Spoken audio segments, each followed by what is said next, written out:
James Herbert Krieger was born on November 29, 1931, in Cleveland, Ohio. He was an only child, adored by his father, Herb Krieger, and his mother, Irene Rembold Krieger. The golden-haired toddler had an idyllic, all-American childhood full of adventure and imagination. As an active little boy, Jimmy loved swimming and horseback riding and playing in the snow. He was sweet-natured, but pictures show his mischievous side, often with a twinkle in his eye.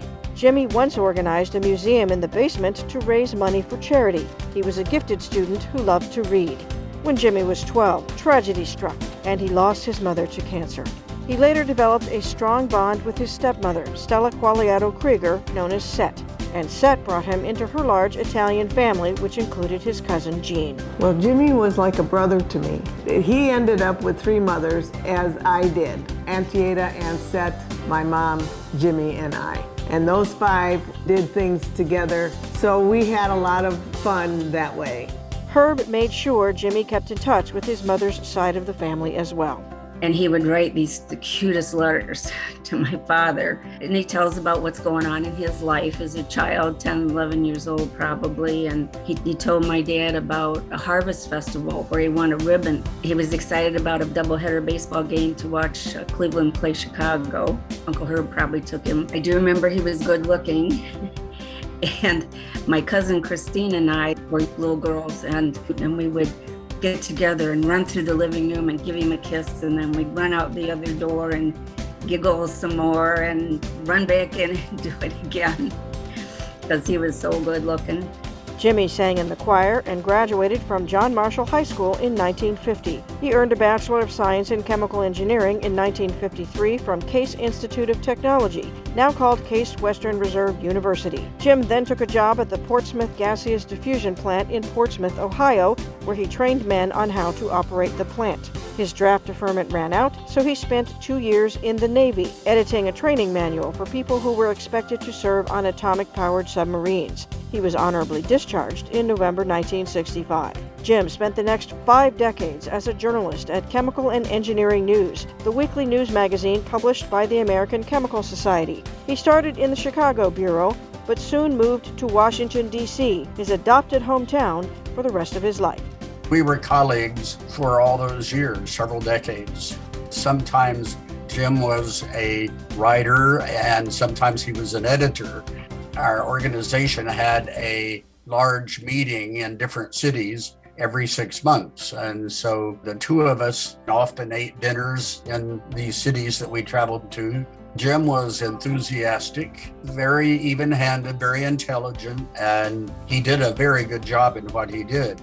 Jim often traveled back to Cleveland to see Ada and Set, and he made regular trips to Colorado and then California to spend time with Jean's family. He never had any children of his own, but my 3 kids were as important to him as if they were his own. Every single thing that the kids did, Jimmy went to.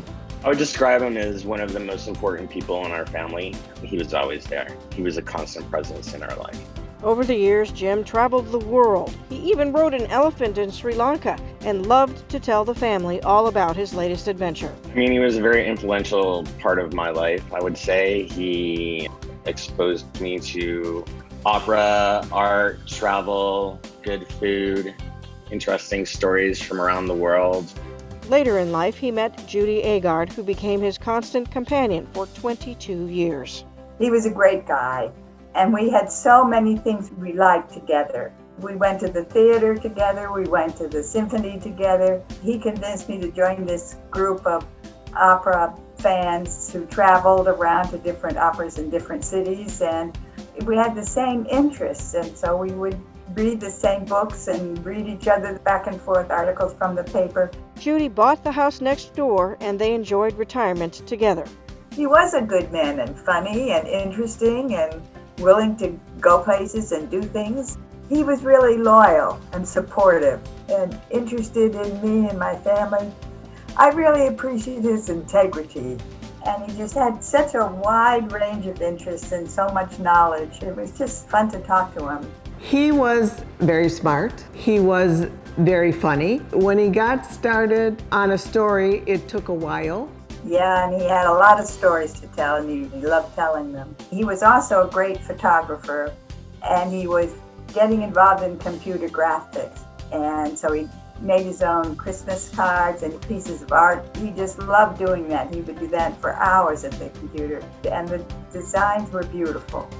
Jim and Judy spent a lot of time visiting with her kids and grandkids who loved Jim like family. Appreciate Jim took time out for him to travel, to be at events with the Agards and the Andrews, traveling to Vermont in particular. Pounding the fist and arguing about politics or cheering on the Nats. It was always fun. Those are things that bring a smile to my face when I think of him. We were never in a hurry. He was relaxed and could always stay longer, have another drink, talk some more. Jim Krieger passed away from heart failure in August 2020, having lived a life well spent, leaving friends and family with wonderful memories. He was the last of that generation. He represents as a connection to a different time. With Jim's passing, it's really like an end of that era for all of us.